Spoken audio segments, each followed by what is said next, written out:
Hi, and welcome to the Animal Training Academy podcast show, the show for animal training and behaviour nerds, where I, Ryan Cartledge, interview the world's most proficient animal training and behaviour geeks.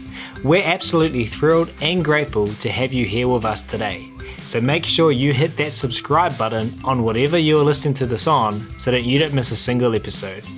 Each episode of this show is brought to you on behalf of the ATA membership. And if you like the conversations in this episode, then you're invited to continue them with like-minded behaviour nerds within the membership area, which you can find out more about at www.animaltrainingacademy.com. Once part of the ATA tribe, you'll get access to twice monthly live web classes, the back catalogue of previous web class replays, plus a huge library of videos and projects to help problem solve your training challenges. Plus, we're a sociable bunch with an exclusive private Facebook group and forum areas. It's like a Netflix social media platform for animal behaviour geeks.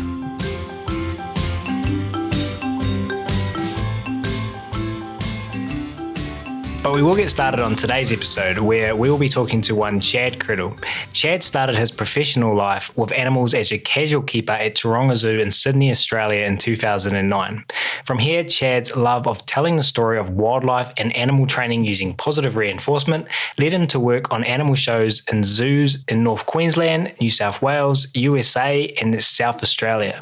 Chad's time at his current role at Adelaide Zoo began in 2015 as a nature theatre presenter and as free flight coordinator in the team that worked on growing the Flying Colours Free Flight Bird Show. Since early 2019, Chad has been the senior keeper of birds and Herpetofauna, working with one of the largest and most diverse bird collections in Australia. In this role, Chad is loving being involved in 3 breed for release to the wild programs and conservation programs for a multitude of species. Chad continues to fly the flag of positive reinforcement training to build husbandry behaviours within zoos and loves to spread the message to the wider community. So without further ado, it's my very great pleasure to welcome my good friend Chad Crittle to the ATA Christmas special episode today. Chad is patiently waiting by. Chad, how is everything there in beautiful South Australia? It is fantastic. We've had a beautiful start to spring, and thank you so much for having me on the podcast, Brian. I really appreciate it, and hello to all the ATA people out there today. Hey, an absolute pleasure. Thank you for making time to come and hang out with us at Animal Training Academy. And everyone listening, we had to start this introduction 3 times today because I couldn't stop. I couldn't stop laughing because I could see Chad's face there. It's not often, and potentially this is the first time I've had someone on the podcast show where I have employment relationship with them. So me and Chad used to work together years ago at Kent's Tropical Zoo in Australia. We had a ton of fun flying eagles and parrots and owls and everything in between. So it's great to reconnect with an old friend today and to bring someone who I deeply respect and who I know has a great knowledge and practical application of positive reinforcement onto the show. So oh, thanks for that. I very much respect you too. It's going to be good fun catching up and talking training, as we like to do. It's going to be hard not to get sidetracked and forget that we're recording a podcast and get stuck in some nostalgia and old stories. But we'll try to stay focused. Hey, Chad, could you take everyone listening back to the start of your behaviour odyssey, where you first learned about positive reinforcement animal training? Tell us about that time and some stories from some of the animals you worked with. Well, for me, it started professionally and non-professionally with the Free Flight Bird Show at Taronga Zoo. I was living in Sydney. I grew up in Sydney, and I went to see the show, would have been in 97 or 98, I reckon. I was 7 or 8 years old. And we watched the show and it was pretty mind-blowing. But at the end of the show, at that time, there was a blue and gold macaw that would fly in from behind the trees somewhere and would fly down and land on the presenter's hand to finish the show. And as a 7 or 8 year old, this macaw looked like it flew out of nowhere, came down out of the sky, landed on this trainer's hand. And it just kind of blew my mind. I was hooked into that concept straight away. And then, so as a kid, I started keeping birds. So I had budgies and I had cockatiels, and I just started getting more involved in animals and really enjoyed that. I took a bit of a diversion in high school, and I ended up focusing on musical theatre for a number of years, and that was where I thought my career was going. But during my high school years, I volunteered at Taronga Zoo at a program called Youth at the Zoo, which at the time was like guiding and more working with visitors rather than animals. But through that process, you got to start spending time with keepers on the ground, and you started seeing these relationships between keepers and their animals, and also the effect that could have on the visitors that were coming through the zoo. And so following on from that, I kind of decided when I was 16, 17 that I didn't want to stop working in zoos. It was just something I really loved. I was spending all my weekends, all my school holidays at the zoo. And so there was obviously a passion there. I finished volunteering and I went for a casual keeper role, which at Taronga at the time, I'm not sure what's going on there now with the system, but at the time you kind of would get on a list. So you weren't guaranteed a role on any particular department. But during that time, I met a keeper who worked at the bird show. I expressed interest. I said I would always loved seeing the show. It was something I was very interested in learning more about. And a week later, I got my first shift at the Taronga Zoo free flight show. And from there, it just kind of snowballs. You just kind of, once you're in that environment and you're working with animals in a way where the animals are choosing to come towards you, they're choosing to interact with you, particularly in that free flight environment where there's really nothing stopping them just going, adios, I'm flying across Sydney Harbour. It's a pretty incredible thing to be a part of and to see, and I just couldn't get enough of it. And so, yeah, that was the start of it all, and from there it's just taken me in lots of different directions, but it's been a fun journey so far, and absolutely love it. So we've had a number of people on this show that have worked at and still work at the Taronga Bird Show. We've had someone who you currently work with at Adelaide Zoo, Nicholas Bishop. Peter Clark's been on the show. We've had Erin Stone there. Erin Stone on the show, Erin Davidson. Yeah. And I've met quite a few of the people that have worked at the show and currently work there. And what sticks out to me is the calibre of person, the calibre of skill and the knowledge. And did you feel that, like, when you were working at that show, do you feel kind of like the greatness that has come before you? And like, I mean, what can you share some stories from that time and kind of what it was like to be involved in such a dynamic and knowledgeable and skilled team?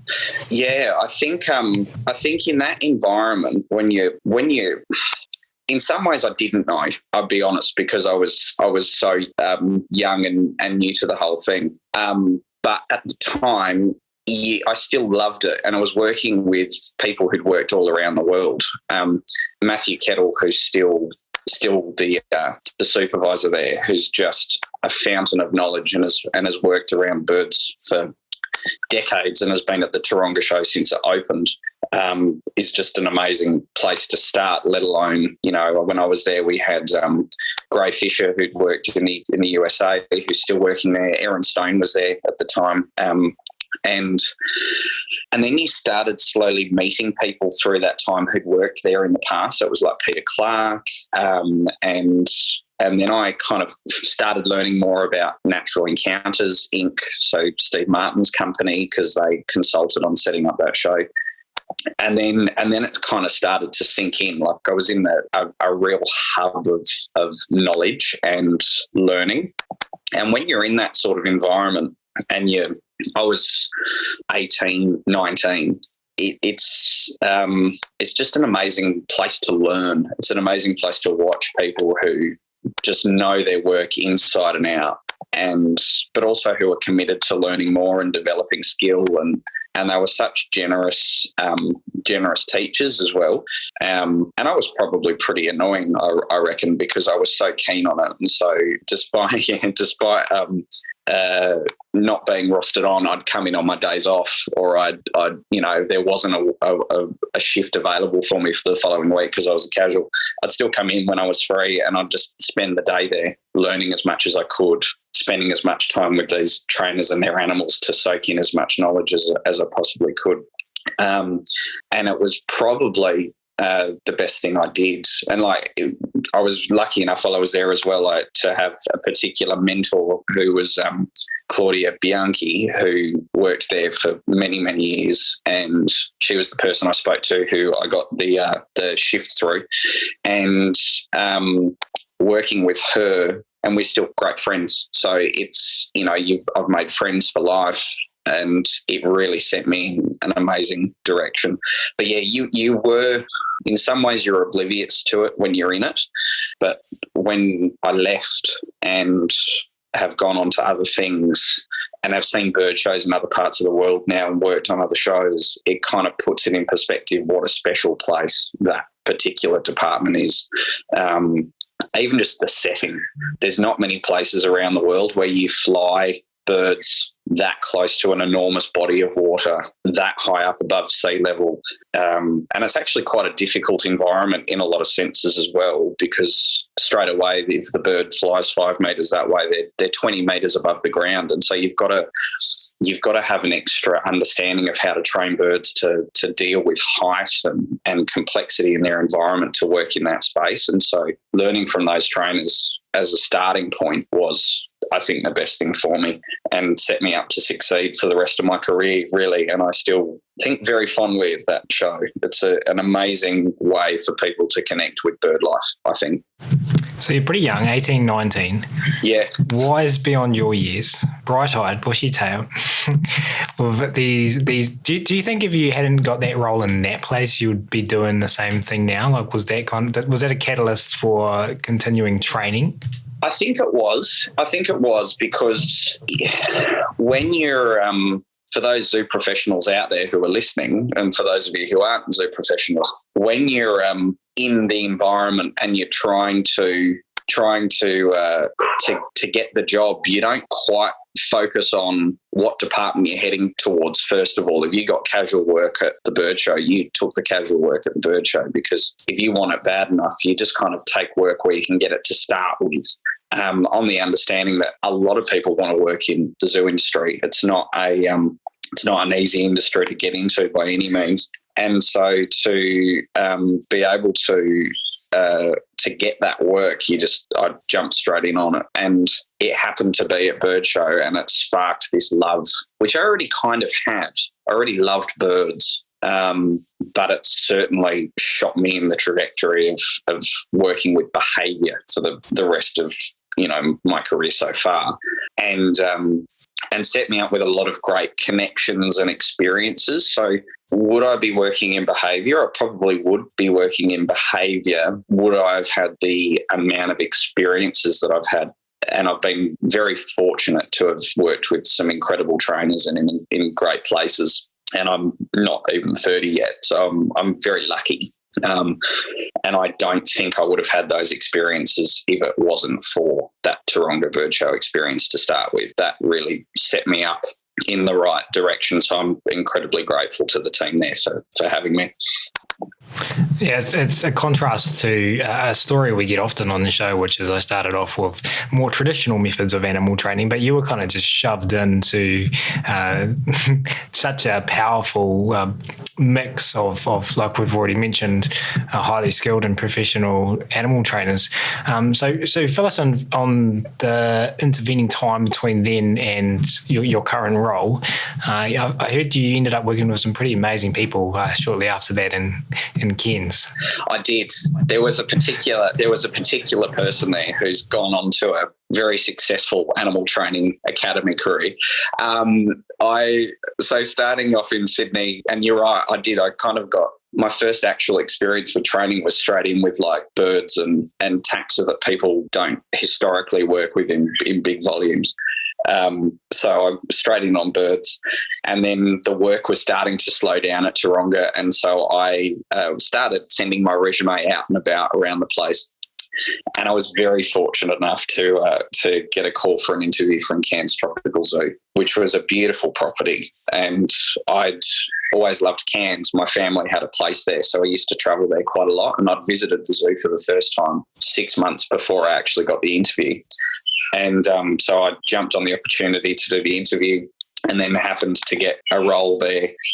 And within the first day, I'd met Ryan, who I'm now talking to. So for those listeners out there, I met Ryan for the first time when I was 19, and I probably was a bit too confident coming into the place, but I got to work with Ryan.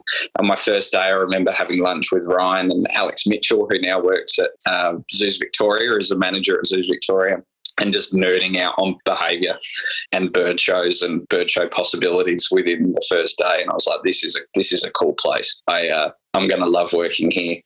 And so what followed was 3 years at Cairns Tropical Zoo. I ended up in the position of leader of bird training. So I was basically supervising the day-to-day operations of the bird show and working with a team. At the time when I left, we had 3 people on the team as well as me, and just an incredible group of birds.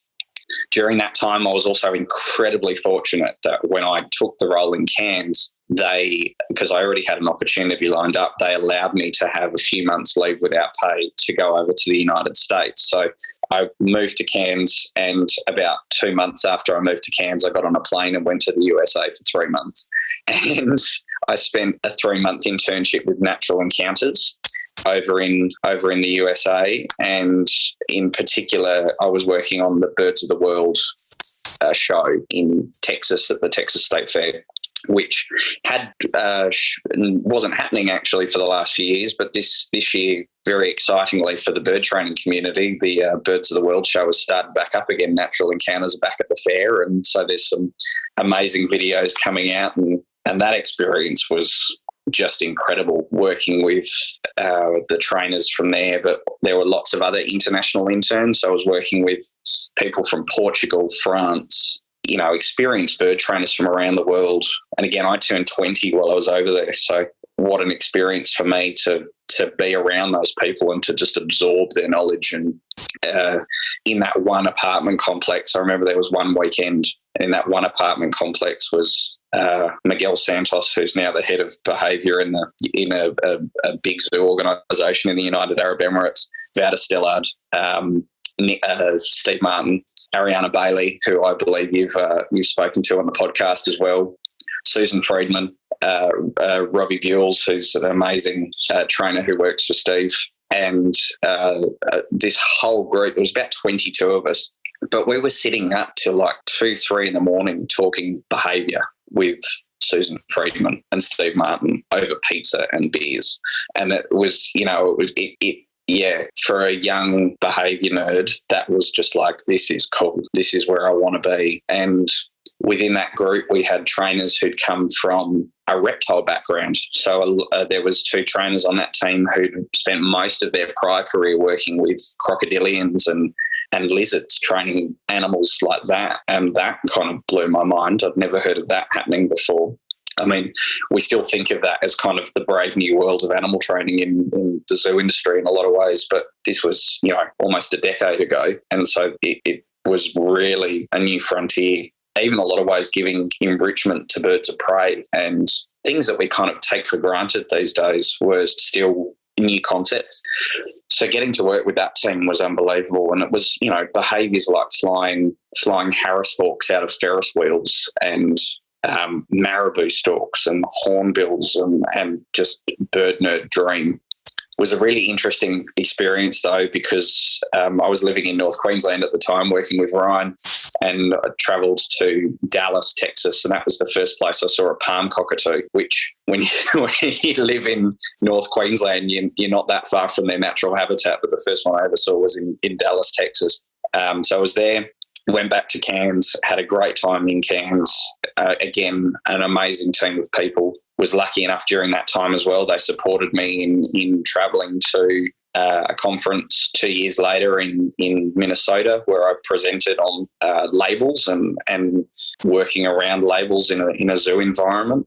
And so I was supported to do that, which was pretty incredible. Again, getting to see lots of different facets of the US. And then I took a weird left turn in my behaviour journey, and I took a role which I was lucky enough to be successful in getting back at Taronga Zoo. So I travelled back to Sydney, but on marine mammals. So I'd always been fascinated by seals and sea lions, and probably before the bird show as a kid, the one place I'd drag my parents every time we went to the zoo was to see the seal show. It was just a standard part of the visit. And so I got the opportunity to work with that team in 2012. So I moved back to Sydney, started working with pinnipeds, so seals, fur seals, sea lions. And that was my first really solid experience working with the closest thing to a dog that I'd ever worked with. A lot of the people who worked at marine mammals also would do puppy school training, like run puppy schools. One of them, who was an amazing trainer by the name of Ryan Tate, who was one of my supervisors, now runs a very successful dog training business in New South Wales. So I diverted to mammals relatively late in the piece, and I loved that experience. That was very different. I missed the birds though. So I was lucky that we also had penguins. We had 50 to 60 little penguins plus Fiordland crested penguins and Australian pelicans, all of which had behaviours that they were trained to do. Pelicans used to appear in the seal shows, but also getting to work with mammals in a different way, with a California sea lion that's 200 plus kilos. You really have to have an animal that's choosing to want to go with you, because you can't, unlike a bird that sits on your glove or sits on your hand, that animal's choosing to walk next to you or choosing to follow you. And that level of work was very new to me, and I really loved that experience. That was incredible. I had a hankering though to get back with birds, and particularly free flight. I think free flight, once you do it, you just get hooked into this concept of working with animals in a space where they can truly choose to leave at any point. So they're really choosing to come back and spend time with you, which is, I just don't think you can get enough of that feeling once you've done it. And I was lucky enough then to get a job in Adelaide working with Nicholas Bishop, who you mentioned earlier, who's an amazing person who I'd known off through the industry for a long time. Never had actually met him until about 6 months before I moved to Adelaide.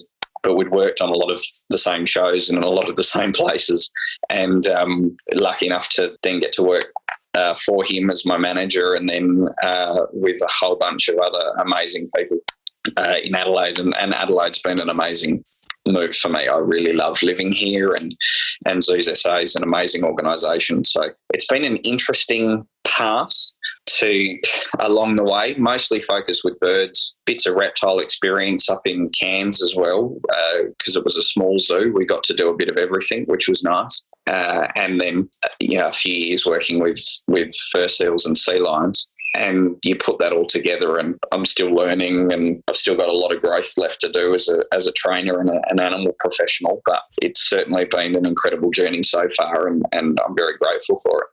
Chad, you're nearly 30. I'm sorry to tell you, but it's all downhill from here. No, I'm just joking. You jammed a lot in there, and I dare say that when you met me in Cairns, I might have been a little bit arrogant as well. But anyway, that was a long time ago. You mentioned some names there that have been on the... You were.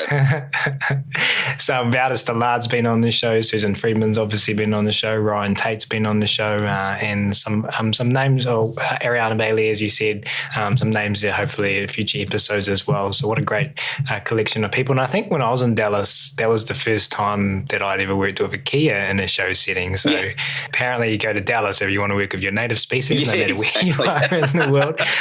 Exactly. And flying those Harris hawks out of that Ferris wheel down onto stage is something else. So Chad, you're now the senior keeper of birds and herpetofauna. Now there's a lot of dog people and horse people listening to this show going, herp to what? Yes. Can you explain to everyone how animal training positive reinforcement fits into your current role? I certainly can. The birds, I've got an obvious background in training birds, although now the majority of my collection is not in shows or presentations. They're aviary exhibit animals, which we're working with mainly husbandry behaviours. And then herpetofauna is the word used to describe terrestrial ectothermic vertebrates. So that's amphibians and reptiles, basically. And so I look after the reptile house and the bird collection, and an incredibly talented and passionate team of 10 people. They, working across that department, there's been a big shift in the zoo industry in the last few years to expand behaviour outside of the show departments, which show departments have been running in the zoo industry since the 70s, and behaviour's been it's been at the forefront of that sort of work in seal shows and dolphin shows and bird shows. But it's only really recently started moving out into the wider exhibiting realm of the zoo industry, particularly in Australia. America have been doing some amazing stuff for years and years and years, but it's really starting to become more common here in Oz. And so that's kind of what I'm working on. It's working with exhibit animals on husbandry-based behaviours that are behaviours that we can use to better look after our animals, reduce the stress when working with them, so that we can set them up to succeed for things like a conservation breeding program, even just impromptu animal encounters around the zoo rather than a structured show, and all their veterinary preventative medicine, which in a lot of ways it's much better to get animals to have a preventative medicine program based in positive reinforcement training rather than they get sick and then you have to dart and anaesthetise a cassowary, for example. If you can get that cassowary to come towards you, stand next to the fence, spend time calmly standing there, you can really look at that animal and be preventative in healthcare and husbandry rather than responsive. And so that's my main focus on behaviour in my current role. It's working at how behaviour looks in a husbandry setting rather than in a structured show setting per se. Wonderful. And thanks for sharing all of it, Chad, so far. We call this part of the show People's Behavioural Odysseys, and yes. I really enjoyed I've been present for some of that journey, but I really enjoyed filling in some of the gaps that I learned about today.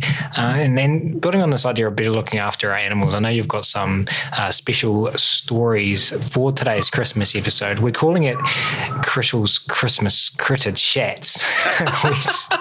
We shoved as many C's in there as we could. We'll see how many we get through with the time we have. But maybe one you mentioned to me when we caught up last week, and on this theme of your current role in better looking after our animals, you shared a story about getting, was it a voluntary blood draw from one of your land tortoises? It was, yes. We've got a giant tortoise who lives with us here at Zoo South Australia. Her name's Ionica. She's 42 years old. So still a spring chicken for giant tortoise terms, but she's an Aldabra giant tortoise, so the second largest species of land tortoise in the world. And she's had some checkered health history as she's getting older. And one of the things we wanted to be able to do was get blood from her without stress. We had a moment earlier in the year where she wasn't eating as much food and she seemed just a little bit more lethargic than normal. I understand the concept of identifying lethargy in a giant tortoise might seem a little bit hard for people to grasp, but there's fast for a tortoise, and she was certainly a bit more lethargic than normal. We wanted to be able to get bloods, but to do that at the time, it was quite an invasive process, and the stress of doing that with an animal that's 120 kilos kind of outweighs the benefit of getting the blood in a lot of ways. And so what we decided to do was work towards a blood drawer. And it's not something that's new in tortoises. A lot of people in the Northern Hemisphere have been doing it. But it's utilising, they find this particular position really reinforcing. And we know that because it maintains and it increases in response to the stimuli. So we're not just going, every giant tortoise is reinforced by this particular stimuli. We see it in Ionica. but it's a position that they hold called finching. And where they live on these islands, one of the only ways that they can get parasites off their body is by allowing birds. So in the Galapagos, it's finches. In the Aldabra, it's rails, so a small kind of ground-dwelling bird. And they feel the birds start pecking at their legs and around their body, and they stand up. And what they do is they stretch their legs out, they stretch their neck out, and they allow the birds to get into all those places and pull the parasites out. But it's quite a vulnerable position for them because all their sensitive areas, so their neck, their legs, their cloaca, are all exposed when they do that. But that position is quite strong. And so what we did, utilising that baseline of ethology, so going, we know that giant tortoises do this in the wild. So if you touch her very lightly behind the back of the legs or the neck, she presents with that position. Now, if you just do that and shoved a needle in her neck, you're not going to get the response you want. She'll break the finching straight away, retract her head back into her shell, and you're not going to get the blood, and it's not going to be a positive experience. So although the position's pretty strong, and it's more of a classical conditioning response rather than an operant conditioning response. It's an immediate sort of subconscious response to stimuli rather than the animal necessarily making a choice to enter that position. But what we wanted her to do was then to make a choice to keep her neck stretched out while we inserted a butterfly needle in to get blood. So that process started with starting the finching, providing that tactile, and then stopping the tactile, and then putting pressure, small amount of pressure on her neck with a whiteboard marker, a very small amount. And then after she held that in the position, and in fact, ideally, if you're holding that marker there and she stretched her neck out even a slight bit further, rather than just holding it there but extending the neck out even more, we then pull away the pen and restart the tactile. And so rather than just consistently holding the tactile there and relying on that inherent response, we also wanted her to make that choice to go, no, I'm extending this neck out further, or I'm gonna hold it here despite the fact that that tactile's since been removed, and then use the restart of that tactile experience as the reinforcer for the behaviour.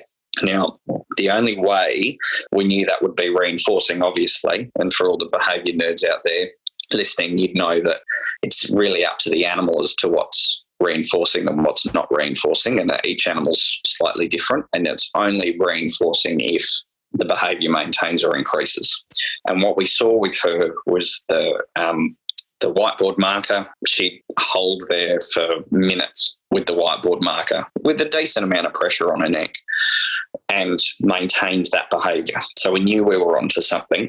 So we scaled that marker down from the whiteboard marker down to a pen, like a ballpoint pen. So she got used to more of a sharp sensation in a smaller area. And then we tried with a needle. Now, the first time we used the needle, we didn't end up getting blood. The vets weren't able to get the vein. In a tortoise, when you've got kind of saggy, wrinkly, scaly skin, it can be quite difficult to get the vein in the right spot. But she sat through the needle being inserted into her neck 3 times in the first session without retracting once.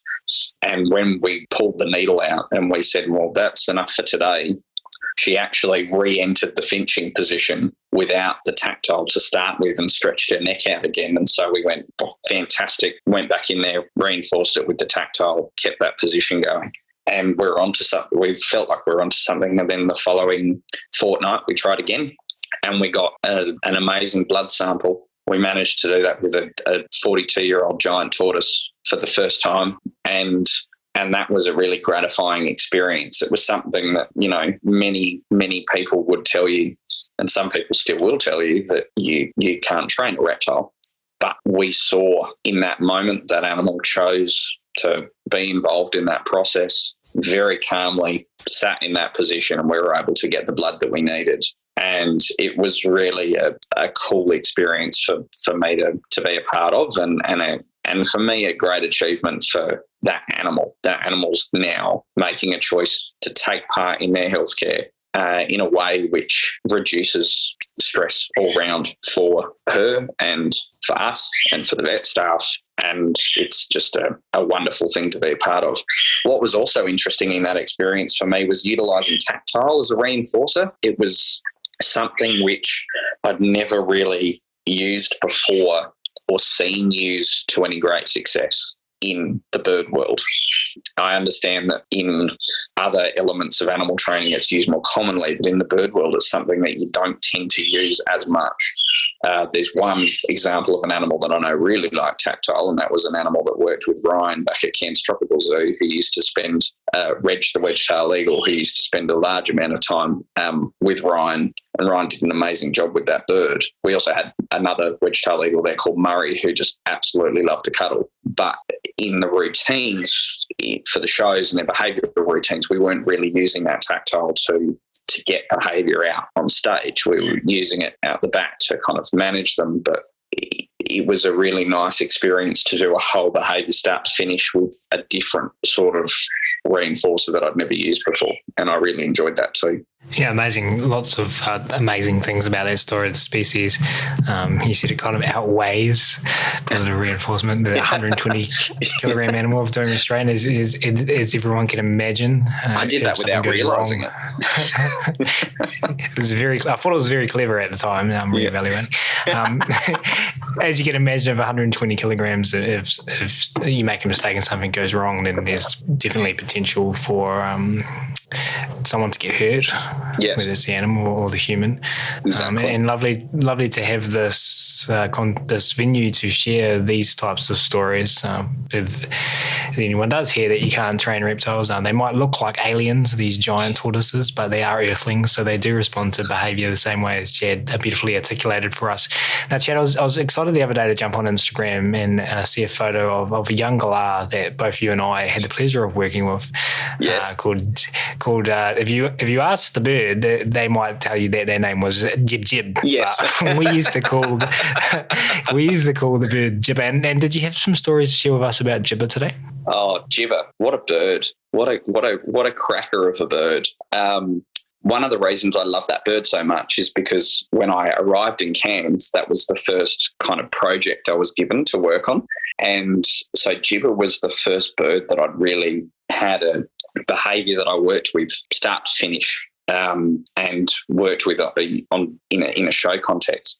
Jibber, though, was already free flight trained. So Jibber was outside already and was already very comfortable around people. And so I was just kind of shaping a new routine. I was trialling the behaviour I wanted to get with Jibber was a looping flight, a big looping flight.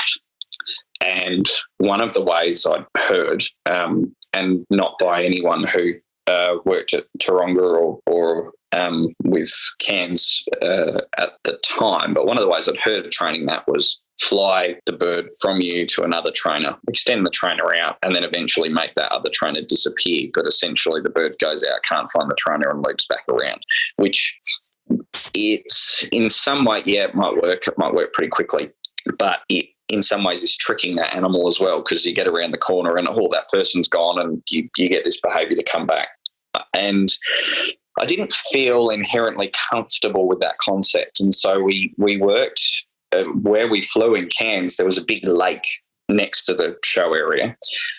Describing this for the listeners, Ryan obviously knows this, but we had this big lake next to the stage, and there was a wedding chapel over behind the lake, but around the lake were these trees. And so you could then utilise those trees as criteria. So if you flew around this tree, you would get this many sunflower seeds. If you flew around this tree, you would get nothing. You didn't make criteria.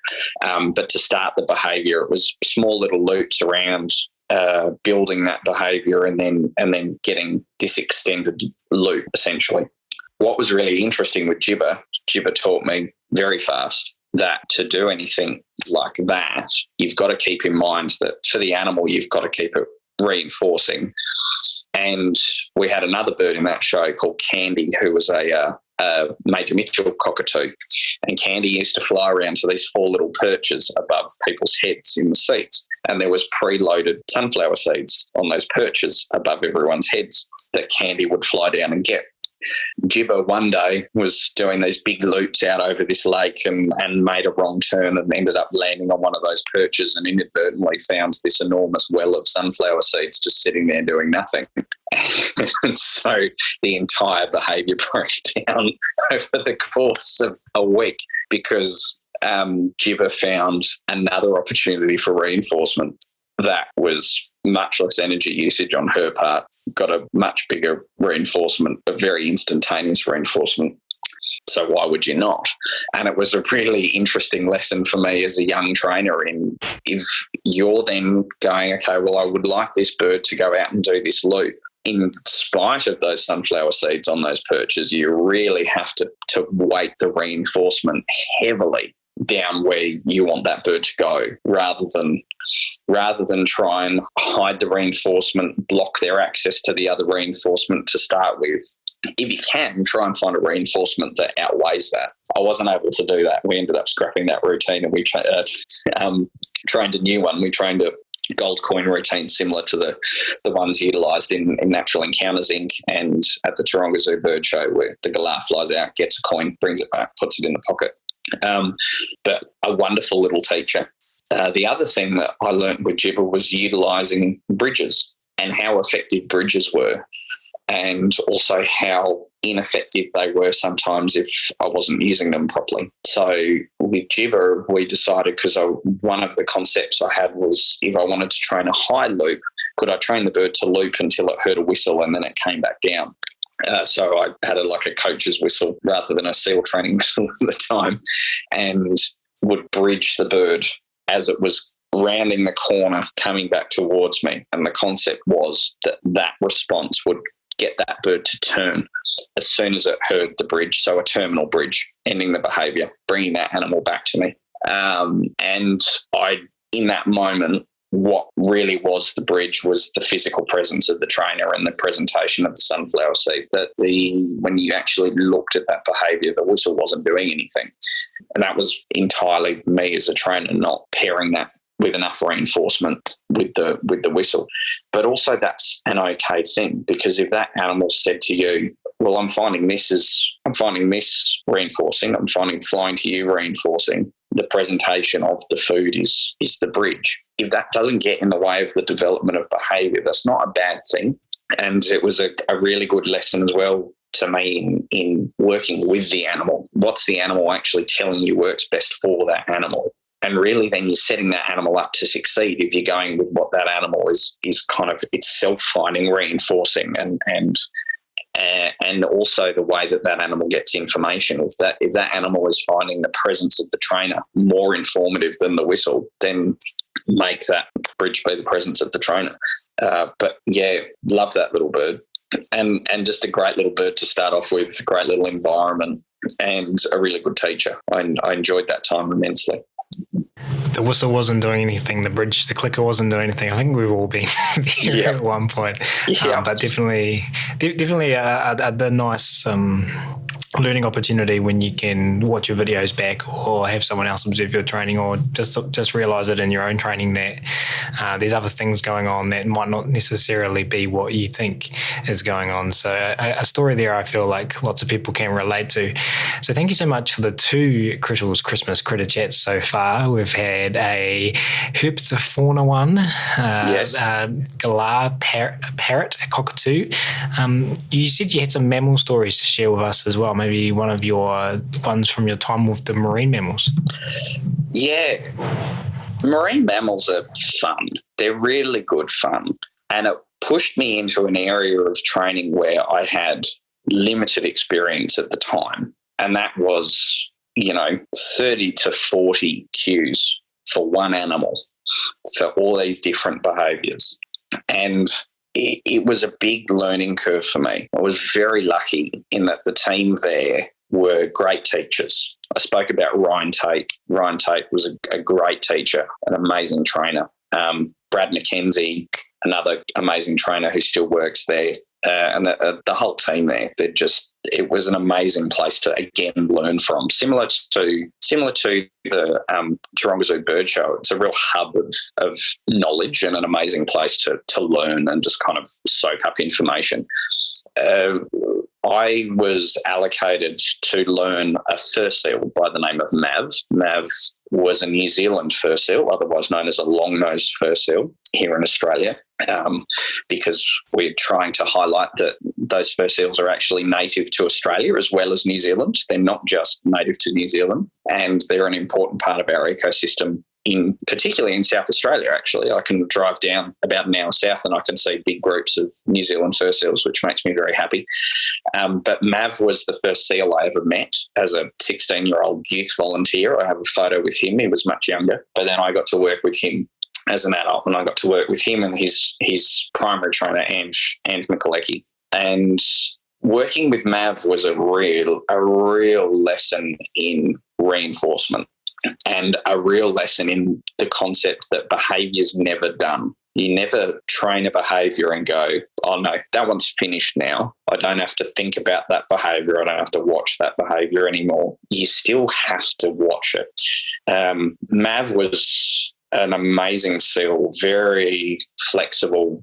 The generalisation on his behaviours, you could take that animal pretty well anywhere and ask for a behaviour that he'd do on stage, and he would do it in whatever environment he was in. The generalisation in those animals was incredible. By that concept, if someone doesn't know what I mean, it means a behaviour that you learn in one spot, you generalise it by moving that behaviour and being able to show that same behaviour with the same cue in a different location, in a different environment. So that animal had great generalisation skills. The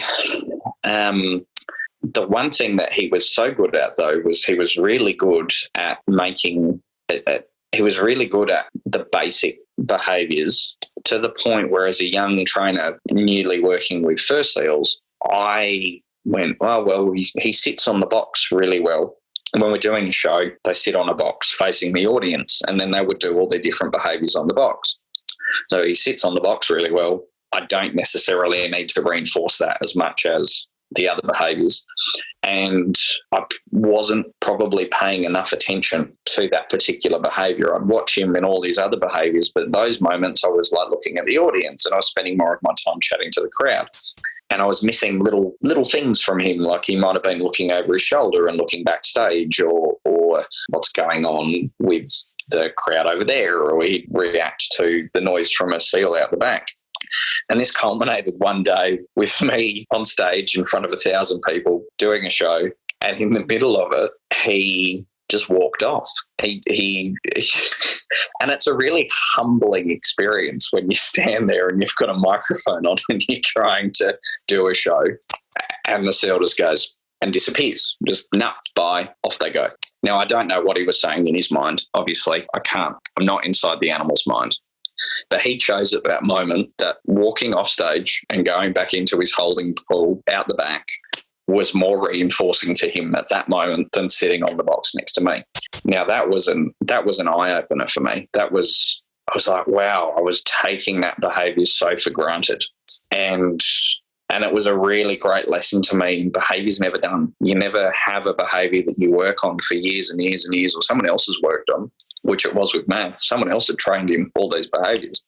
I was just learning how to work him and those behaviours in that context. Someone's worked on that for years, but it doesn't mean that it's finished. You've still got to watch it and make sure that that behaviour is meeting criteria and is being reinforced enough. And the way, of course, we know that is if it maintains or increases, and it didn't maintain. That it just, in that moment, that was more reinforcing to him, that pull out the back.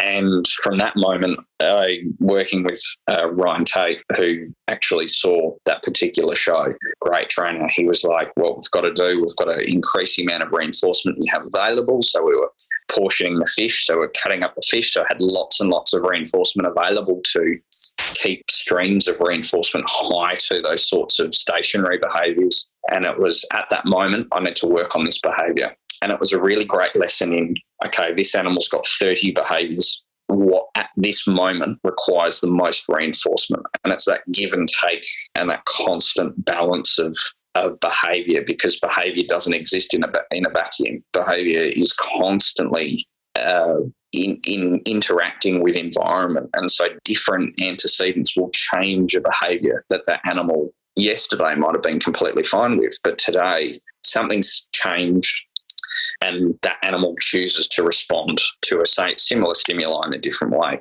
And so that was a really good lesson for me in that sense. But the other reason I loved fur seals and sea lions was using behaviour for research. I understand there's some ethical dilemmas that people have with marine mammals, particularly in human care and animals being in a zoo environment. But in the time I was at Taronga, the animals in that collection there were taking part in a multitude of research projects. So we were using behaviour, free choice behaviours. So it was, swim between these targets, and if they didn't want to, they didn't have to. But some of the sea lions were even trained to swim laps back and forward underwater and then pop their head up in a dome that was measuring what they were breathing out. So scientists were able to actually attach little accelerometer devices that were measuring movement and then could measure how much of an impact that had on the animal's energy output. So was this slowing this animal down? Was it affecting its behaviour in any way by this animal popping its head up in this little plexiglass dome so you could measure what it was breathing out? So you could actually get this animal's metabolic rate, essentially. And then that information was used as an ethics approval for those devices to be put on wild fur seals.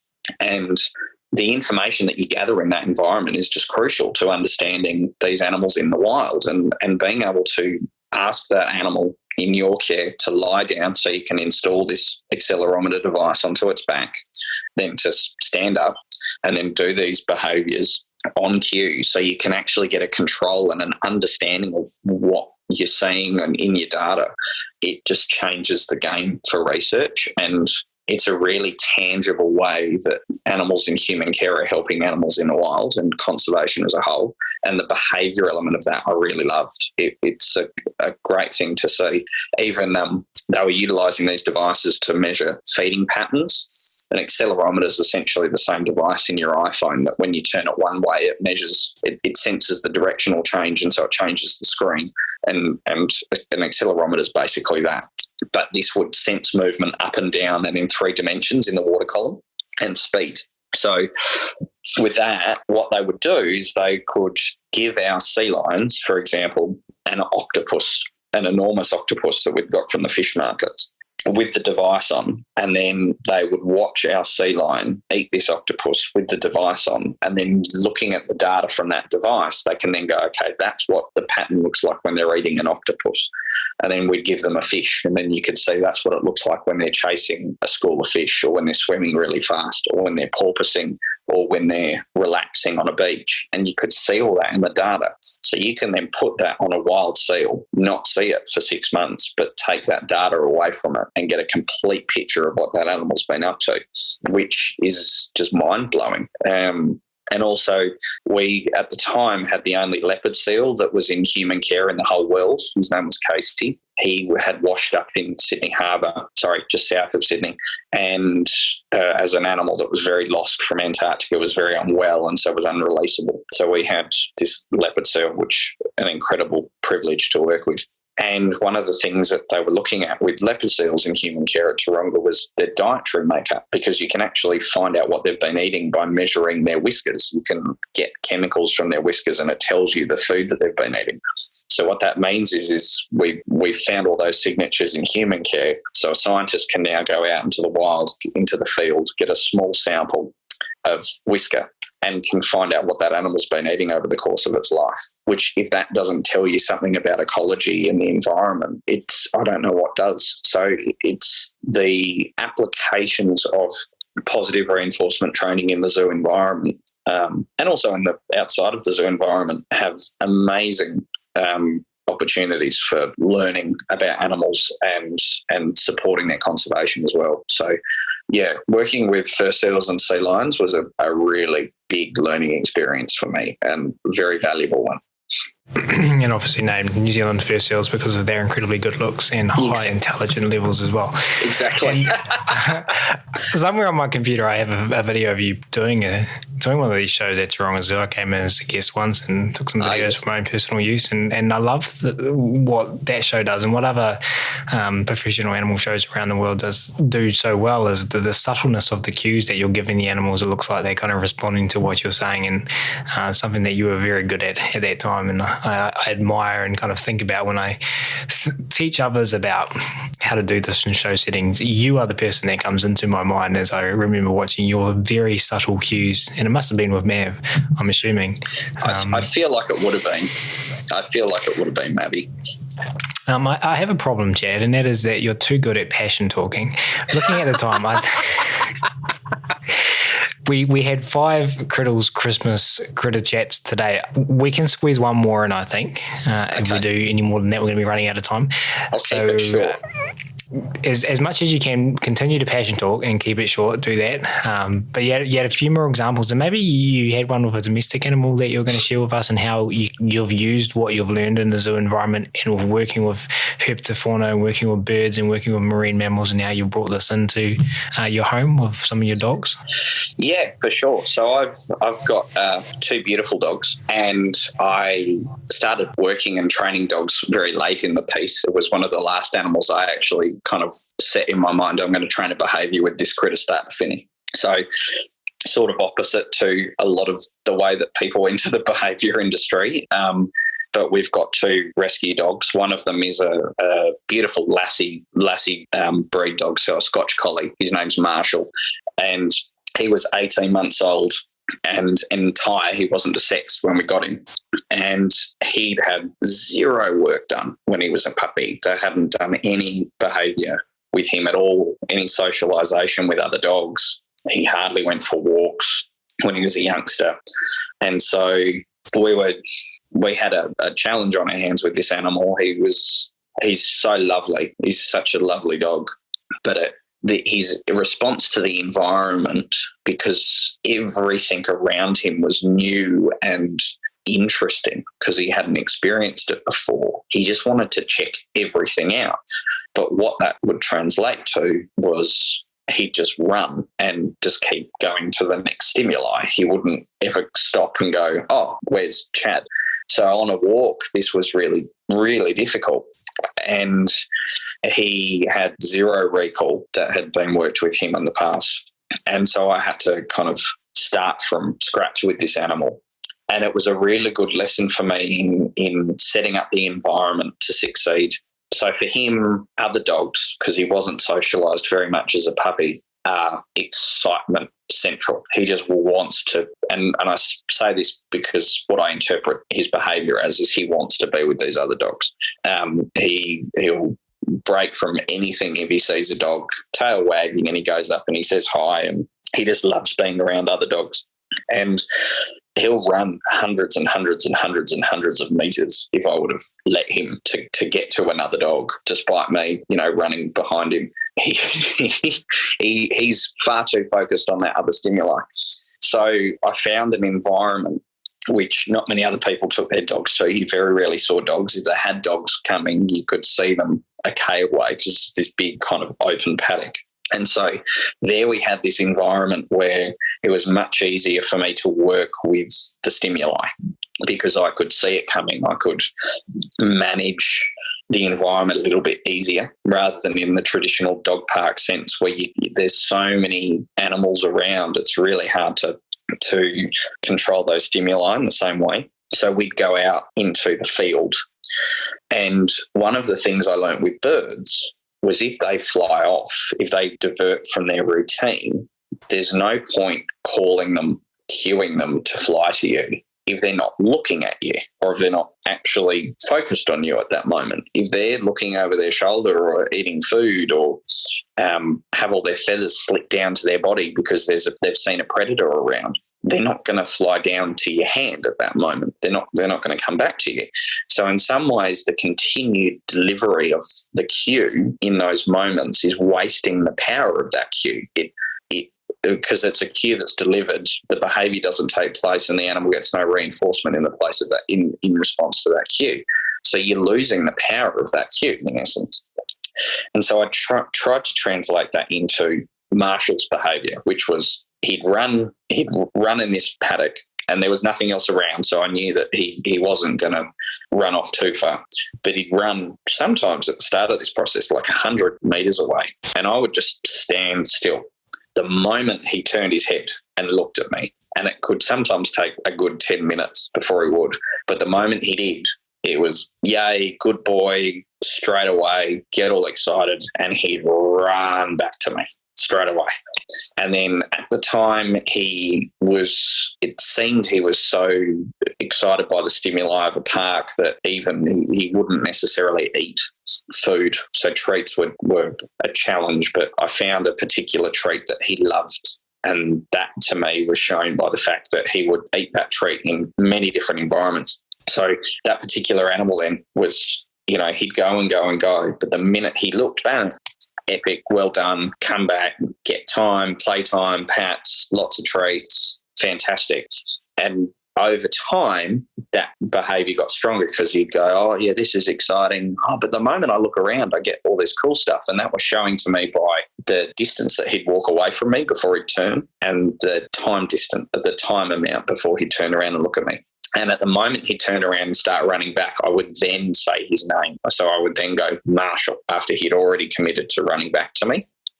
Now we're at a point where we can go to the park and he can be 100 metres away from me looking in the opposite direction, and I can say Marshall and he'll stop what he's doing and he'll run back. We're still not to the point where I could run him past a group of dogs. He would still break. So we're still working on it. But that was a really great example to me, a learning opportunity for me. What's the environment doing, but also what's the animal telling you? The animal's not looking at you.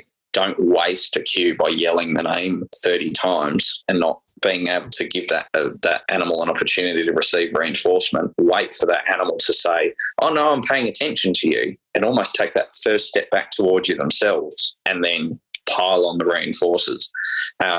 And that has shown to work with him. It's still a work in progress, but it's been a great learning experience, taking that zoo-based knowledge and transferring it to an animal that I live with at home. In saying that, you've met my dogs, Ryan.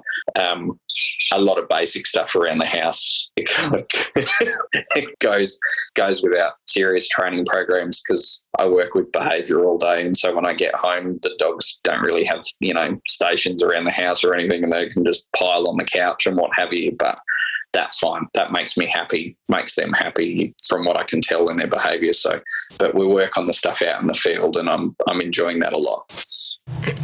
I was worried, but you did well at reining it in. And I like that true bit of what I'm going to call Australiana in there, where you said the moment Marshall looked at you, epic. Well done. But as you said, behaviour is never finished. So a nice sum up of how you've utilised your experience and knowledge and teachings from tortoises and galahs and New Zealand fur seals to work with Marshall and some of his behaviours. Chad, we are sadly at the end, and in this part of the show, I'm really curious to hear your thoughts. We ask this to everyone that comes on the show. What do you really want to see happen moving forward? You've taken us back to where you got started. You filled in the gaps in between, shared some amazing Crittle's Christmas critter chats with us today. What do you really want to see moving forward? What do you want to see in the positive reinforcement animal training world, domestic, zoo-based, and every other place we care for and look after animals over the next 5 to 10 years? I would love to see positive reinforcement animal training being just the accepted standard way that you work with all animals in any venue around the world. In some fields, like I was talking about reptiles, for example, we're still having to communicate the benefits of positive reinforcement training rather than it just being the accepted standard practice. In 5 to 10 years' time, I'd be a very happy man if it was just the standard operational style that an animal in human care had at least one voluntary husbandry behaviour and was operating on least intrusive, most positive. And that would just make me happy, because when you look at the relationships that you form with animals when you work in that sort of environment, the results that you get, I don't think it can be beaten. I just don't see other operational styles being anywhere near as successful as positive reinforcement. And whether it's with a cockroach or a whale, or in my professional experience, whether it's a chameleon or a deer or an eagle, if you give that animal a reason to want to be with you and a reason to take part in behaviour with you, it's just a much stronger end product and an incredibly fulfilling thing to be around. So if that was all through the zoo industry and in people's homes with their pet bearded dragons and their pet rats and their pet, dogs and horses and cats and everything, I'd be a very happy person. And I think we're heading in the right direction for that. I think that the majority of people understand the reason to use positive reinforcement. It's just still got a little bit of a way to go, but that would make me very happy. Well, Chad, I think you've still got some amazing things to do in your career. Like you said, you're nearly reached that 30 stage, so lots of, who knows where you're going to be in the next 5 to 10 years. We'll find out. I'm excited every time I head over your way. I'm excited to catch up and see what you're up to now, and you always have some really amazing things to share with me. So just continue being awesome, you, and thanks again so much for coming and hanging out today with us at Animal Training Academy. This has been a ton of fun. We've really appreciated it. Thank you, Chad. No, thank you very much for the opportunity to share, and I've really enjoyed it. So thank you, Ryan. It's good to catch up. And have an amazing Christmas, everyone.